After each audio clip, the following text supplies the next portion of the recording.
En la fiesta de cumpleaños de mi sobrina Valentina, mi hermana Sofía me entregó un trozo de pastel y me dijo, comprar cosas no te hace especial. Solo eres la cartera de la familia. Su marido, Ricardo, se rió. Mi papá solo murmuró, déjalo pasar. Yo había cubierto todas las facturas, pagado cada emergencia, incluso había pagado la matrícula de su universidad la semana pasada. Así que dejé el pastel, cogí el sobre de la mesa de regalos y dije, buena suerte cubriendo el próximo semestre. Acababa de cancelar el pago. Luego salí, y su marido empezó a entrar en pánico. Yo, Carlos, un hombre de 32 años, estaba en el salón de mi hermana en Guadalajara viendo a mi sobrina de 7 años rasgar el papel de regalo con esa alegría desenfrenada que solo los niños pueden manejar. La fiesta estaba en pleno apogeo, globos por todas partes, niños corriendo y gritando, y el caos habitual que acompaña a las reuniones familiares. Yo había llegado con lo que creía que era un regalo bien pensado, un estuche profesional de arte que me costó casi 5,500 pesos. A mi sobrina le encantaba dibujar, y pensé que se merecía algo especial por su cumpleaños. Fue entonces cuando mi hermana se me acercó con un plato de papel, con un trozo de pastel de chocolate que se balanceaba precariamente. Tenía esa mirada en sus ojos, la que había visto innumerables veces antes, cuando estaba a punto de decir algo hiriente. Su marido estaba detrás de ella, sonriendo con suficiencia como si estuviera al tanto de algún chiste privado. Me entregó el pastel y soltó la frase que lo cambiaría todo entre nosotros. Me dijo que comprar cosas no me hacía especial, que yo solo era la cartera de la familia. Su marido se echó a reír como si fuera lo más gracioso que hubiera oído en su vida. Miré a mi alrededor, esperando algo de apoyo, algún reconocimiento de que lo que había dicho estaba completamente fuera de lugar. Mi papá estaba sentado en su sitio de siempre, en el sofá. Y cuando nuestras miradas se encontraron, simplemente se encogió de hombros y me dijo que lo dejara pasar, como siempre. El pastel pesaba en mis manos mientras procesaba lo que acababa de suceder. Allí estaba, en la fiesta de cumpleaños de mi sobrina, siendo humillado por las mismas personas a las que había estado apoyando económicamente durante años, la misma hermana cuya matrícula acababa de cubrir la semana anterior, la misma familia cuyas facturas había estado pagando sin quejarme. Dejé el pastel en la mesa más cercana y me acerqué a donde estaban apilados los regalos. Entre ellos había un sobre blanco con el nombre de mi sobrina escrito con mi cuidada caligrafía. Dentro no había solo una tarjeta, era una confirmación de pago de la matrícula del semestre de otoño de mi hermana en la Universidad de Querétaro, 270,000 pesos que transferí apenas 7 días antes. Cogí el sobre y me volví para encarar a mi hermana y a su marido. Las expresiones de suficiencia seguían pegadas a sus rostros, como si esperaran que me escabullera con el rabo entre las piernas, como siempre hacía. En lugar de eso, les dije que más les valía averiguar cómo cubrir el próximo semestre, porque acababa de cancelar el pago. Luego me fui. El silencio a mis espaldas fue ensordecedor durante unos 3 segundos antes de que estallara el caos. Pude oír la voz de mi cuñado subiendo de tono en pánico, a mi hermana empezando a balbucear y a mi papá diciéndoles a todos que se calmaran. Pero yo ya estaba en mi coche, saliendo de la entrada mientras mi teléfono empezaba a vibrar con llamadas entrantes. Primera actualización. El camino a casa me dio tiempo para pensar en cómo habíamos llegado a este punto. No siempre había sido así. De pequeños, mi hermana y yo éramos muy unidos. Ella era 3 años menor, y yo siempre me había sentido protector con ella. Cuando decidió volver a la universidad para hacer una maestría a los 28, fui la primera persona en ofrecerle ayuda. Su marido había sido despedido 6 meses antes y estaban luchando para llegar a fin de mes, incluso con el trabajo a tiempo parcial de ella. Cuando mencionó que iba a abandonar los estudios porque no podían pagar la matrícula, intervine sin dudarlo. La familia ayuda a la familia, ¿no? Eso fue hace 2 años. Desde entonces, no solo había cubierto su matrícula, sino también los pagos de su hipoteca cuando el dinero escaseaba, las reparaciones de sus coches, las facturas médicas de emergencia y un sinfín de otros gastos. Llevaba una cuenta mental. Nos acercábamos a más de 1 millón de pesos, y eso sin incluir todas las cosas más pequeñas que había dejado de contar. Mi teléfono no dejó de sonar durante el trayecto a casa. Primero, mi hermana, luego, mi cuñado, después, mi papá. Dejé que todos fueran al buzón de voz. Necesitaba espacio para procesar lo que acababa de pasar y decidir mi próximo movimiento. Cuando por fin llegué a casa, me senté delante del ordenador y empecé a revisar mis registros financieros. Cada pago, cada transferencia, cada vez que los había sacado de un apuro, todo estaba documentado. Había llevado registros meticulosos sin pensar realmente por qué. Quizás una parte de mí sabía que este día llegaría. El pago que mencioné haber cancelado era real. Había programado el pago de la matrícula desde mi banca en línea, y no estaba previsto que se procesara hasta el lunes por la mañana. Una rápida llamada a la línea de atención 24 horas de mi banco y fue cancelado. Así de simple, 270,000 pesos se quedaron en mi cuenta en lugar de ir a la educación de mi hermana. Finalmente, escuché los mensajes de voz hacia la medianoche. El primer mensaje de mi hermana era de enfado, acusándome de reaccionar de forma exagerada y de ser un dramático. Su segundo mensaje, dejado una hora más tarde, tenía un tono completamente diferente. Prácticamente me suplicaba que la llamara, diciendo que teníamos que hablar. Los mensajes de mi cuñado eran puro pánico. No paraba de repetir que necesitaban el dinero, que su graduación era en solo 8 meses, que no podían permitirse perder el impulso ahora. Prometió que encontrarían un plan de pago, que me lo devolverían de alguna manera. El mensaje de mi papá fue exactamente lo que esperaba. Me dijo que estaba siendo terco y que la familia no debería llevar las cuentas de esa manera.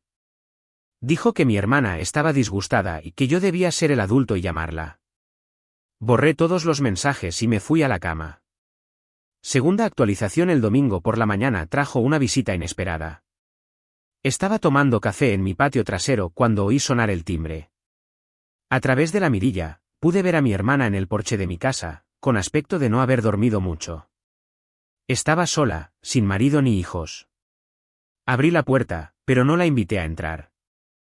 Me preguntó si podíamos hablar, y le dije que podíamos hacerlo allí mismo, en el porche. Empezó a disculparse, diciendo que había estado estresada por el dinero y que se había desquitado injustamente conmigo. Afirmó que en realidad no quería decir lo que había dicho sobre que yo era la cartera de la familia. La dejé terminar su discurso ensayado y luego le hice una pregunta sencilla: si no lo decías en serio, ¿por qué a tu marido le pareció tan gracioso? ¿Por qué todo el mundo esperaba que yo lo aceptara y siguiera adelante? No tuvo respuesta para eso.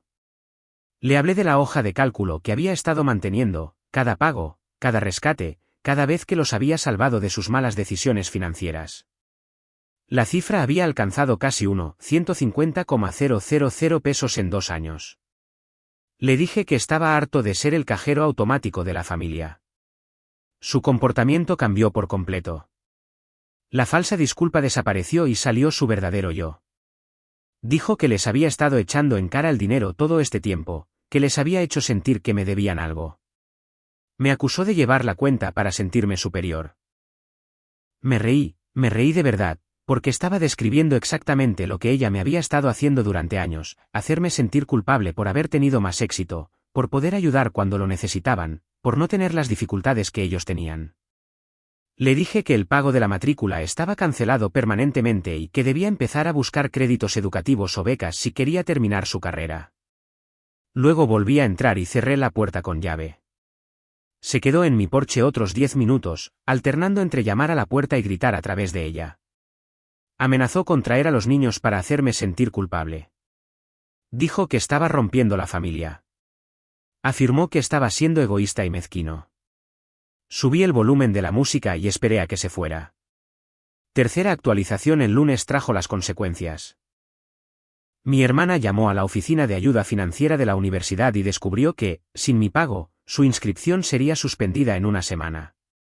Necesitaría pagar el importe total o establecer un plan de pago con una fuerte penalización. Mi cuñado, mientras tanto, al parecer había pasado el fin de semana intentando poner en orden sus finanzas. Me llamó el martes por la mañana, y su tono era completamente diferente al de sus mensajes de voz llenos de pánico. Admitió que se habían acostumbrado demasiado a depender de mi ayuda y que habían tomado algunas malas decisiones, asumiendo que yo siempre estaría ahí para sacarlos de apuros. Compraron una casa más grande de lo que podían permitirse, alquilaron coches caros y vivieron por encima de sus posibilidades porque sabían que yo cubriría lo importante, como la educación y las emergencias. Dijo que nunca habían calculado realmente cuánto había estado contribuyendo yo a su estilo de vida hasta ahora. Se ofreció a establecer un plan de pago para devolverme todo lo que me debían, pero le dije que no se trataba de eso. Se trataba de respeto, de ser tratado como familia en lugar de como un banco. Mi papá llamó el miércoles por la tarde. Aparentemente, había pasado un tiempo pensando en lo que yo había dicho, y tal vez mi hermana le había puesto al día sobre la cantidad de dinero de la que estábamos hablando. Su tono era más mesurado, menos displicente que de costumbre. Admitió que no se había dado cuenta del alcance de mi apoyo financiero ni de cómo mi hermana y su marido me habían estado tratando.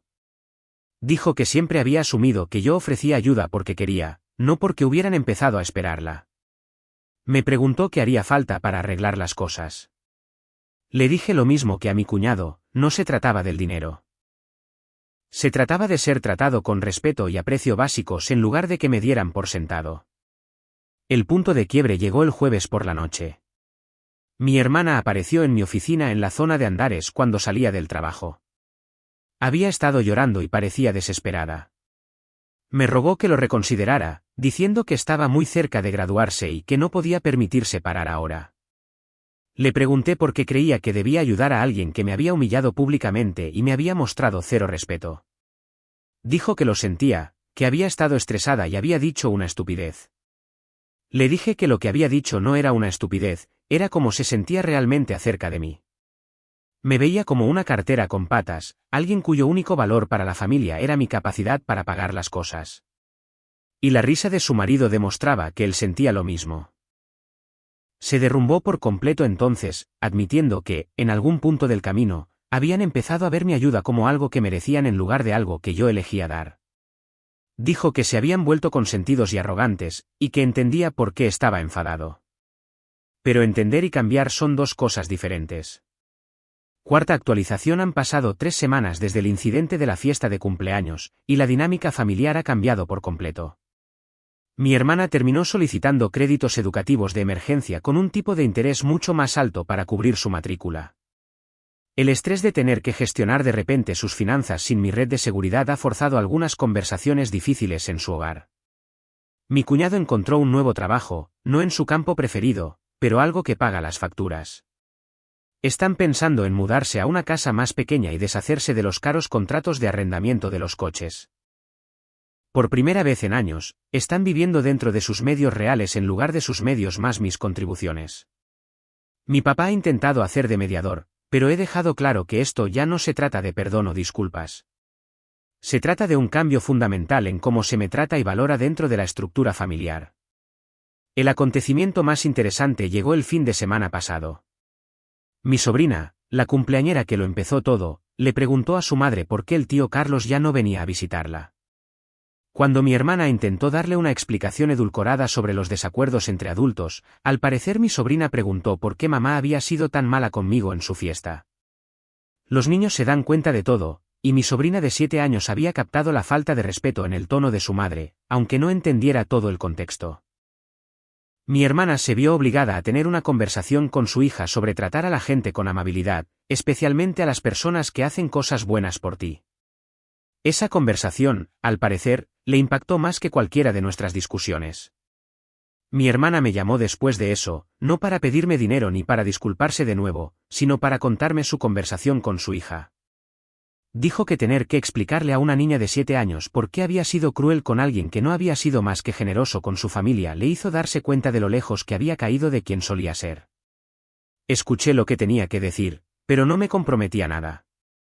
La confianza, una vez rota, tarda en reconstruirse, y el respeto, una vez perdido, debe ganarse de nuevo con acciones, no con palabras. Quinta actualización: han pasado 2 meses desde lo que mi familia ahora llama, el incidente de la fiesta de cumpleaños. Los cambios en el comportamiento de todos han sido graduales, pero notables. Mi hermana completó su semestre de otoño usando los créditos de emergencia, pero la presión financiera ha sido intensa. Ha tenido que aceptar un trabajo adicional a tiempo parcial mientras estudia, algo de lo que no había tenido que preocuparse cuando yo cubría sus gastos. El nuevo trabajo de su marido paga menos que el anterior, pero los ingresos estables los han obligado a presupuestar con más cuidado que nunca. El cambio más significativo se produjo cuando pusieron su casa en venta. Encontraron un lugar más pequeño que se ajusta a su presupuesto real, y el capital de la venta les ayudará a pagar parte de sus deudas. Es un reconocimiento tangible de que su estilo de vida había sido inflado artificialmente por mi apoyo financiero. Mi papá me visitó el fin de semana pasado, algo que rara vez hacía antes de que todo esto sucediera. Hablamos sobre la dinámica familiar y cómo los patrones se desarrollan con el tiempo sin que nadie se dé cuenta. Admitió que se había acostumbrado a que yo fuera el solucionador de problemas de la familia y había dejado de verlo como el gesto generoso que pretendía ser. También compartió algo que me sorprendió. Al parecer, mi hermana había estado presumiendo ante sus amigos de tener un hermano exitoso y siempre dispuesto a ayudar. Lo que ella había enmarcado como orgullo por nuestra relación era en realidad ella usando mi generosidad como un símbolo de estatus. El comentario de la cartera de la familia se había estado gestando durante un tiempo, solo necesitó un momento público para salir a la luz. Mi sobrina me envió una tarjeta hecha a mano a través de mi papá. Con su cuidada caligrafía de 7 años, había escrito que sentía que su fiesta de cumpleaños me hubiera puesto triste y que me echaba de menos. Había hecho un dibujo de nosotros dos juntos, con ella cogiéndome de la mano. Los niños tienen una forma de atravesar toda la complejidad adulta y llegar al corazón de las cosas. Sexta actualización. Las fiestas decembrinas proporcionaron la prueba definitiva de si algo había cambiado realmente. La posada familiar fue incómoda pero civilizada. En Nochebuena fue donde vi la prueba real de que mi familia estaba aprendiendo a funcionar de manera diferente. Por primera vez en años, no recibí una lista de lo que todos querían o necesitaban, ni indirectas sobre regalos caros que resolverían los problemas financieros de alguien. Mi hermana me dio un regalo que había hecho ella misma, un álbum de fotos de recuerdos familiares con notas escritas a mano sobre lo que cada momento significaba para ella. Más importante aún, la observé interactuar con otros miembros de la familia. Cuando nuestro primo Pablo mencionó que tenía problemas con las reparaciones del coche, mi hermana ofreció apoyo emocional y consejos prácticos, pero no sugirió inmediatamente que otra persona, es decir, yo, debería ayudar económicamente. Fue algo pequeño, pero demostró que estaba aprendiendo a ver las relaciones familiares como algo más que transacciones financieras. Mi cuñado también ha sido diferente. Dejó de hacer bromas sobre mi éxito o comentarios sobre lo agradable que debe ser tener dinero. En su lugar, ha estado haciendo preguntas genuinas sobre mi carrera y compartiendo sus propios objetivos profesionales. Por primera vez, siento que me ve como una persona en lugar de como un recurso. La conversación que tanto había temido finalmente tuvo lugar en Nochevieja. Mi hermana me preguntó si podíamos hablar en privado, y pensé que iba a volver a pedirme dinero. En cambio, quería discutir cómo podría ser nuestra relación en el futuro. Reconoció que se habían vuelto dependientes de mi ayuda de maneras que no eran saludables para nadie. Dijo que quería reconstruir nuestra relación sobre una base de respeto mutuo en lugar de necesidad financiera. Incluso se ofreció a elaborar un plan de pago formal para lo que debían, aunque le dije que no era necesario. Lo que era necesario era el reconocimiento de que soy una persona con sentimientos, no solo alguien que existe para resolver sus problemas. Actualización final. Han pasado 6 meses desde la fiesta de cumpleaños que lo cambió todo. Mi hermana se graduó con su maestría la semana pasada, habiéndola completado enteramente con créditos educativos y su propio esfuerzo. El orgullo por su logro se sintió diferente esta vez. Era suyo, no algo que yo había facilitado. Su fiesta de graduación fue un pequeño evento familiar. Cuando dio su discurso agradeciendo a todos por su apoyo, mencionó específicamente cómo los desafíos del último año le habían enseñado el valor tanto de la independencia como del aprecio genuino por la ayuda cuando se ofrece. Ha encontrado un puesto en su campo que paga lo suficientemente bien como para empezar a hacer frente a esos créditos educativos. La carrera de su marido se ha estabilizado y se han instalado en su casa más pequeña. Parecen genuinamente más felices viviendo dentro de sus posibilidades, aunque sé que el periodo de ajuste fue difícil. Mi relación con mi sobrina se ha recuperado por completo. He tenido cuidado de mantener los límites. Todavía le compro buenos regalos, pero ya no soy el único miembro de la familia que contribuye a su fondo para la universidad. Está aprendiendo que varias personas pueden mostrar amor y apoyo, no solo un proveedor familiar designado. El resultado más inesperado ha sido cómo esta situación cambió mi propia perspectiva. Me di cuenta de que, en algún punto, había caído en el hábito de usar el dinero para mantener relaciones y evitar conversaciones difíciles. Ser generoso me parecía más seguro que ser vulnerable. Pero las relaciones reales requieren que ambas personas se muestren de forma auténtica, no solo financieramente. Mi familia aprendió a funcionar sin mi intervención financiera constante, y yo aprendí a establecer límites sin sentirme culpable por ello. Todos estamos mejor gracias a esto. El sobre que cogí de la mesa de regalos ese día contenía más que una confirmación de pago, contenía un límite que necesitaba ser establecido. A veces, lo más amoroso que puedes hacer es negarte a permitir el comportamiento irrespetuoso de alguien, incluso cuando son familia. Especialmente cuando son familia. Mi hermana y yo hablamos regularmente ahora, pero nuestras conversaciones son sobre la vida, los sueños, las luchas y los éxitos, no sobre dinero. Su marido se ha convertido en alguien con quien realmente disfruto pasar el tiempo. Mi papá ha ganado un nuevo aprecio por lo que significan los límites familiares saludables. Y mi sobrina ha aprendido que las personas deben ser valoradas por lo que son, no por lo que pueden proporcionar. Esa podría ser la lección más importante que ha salido de toda esta situación. La cartera de la familia está cerrada, pero la familia en sí está más fuerte de lo que ha estado en años. Gracias por ver este vídeo. No olvides darle me gusta y suscribirte al canal de Secretos Revelados para no perderte las últimas historias emocionantes.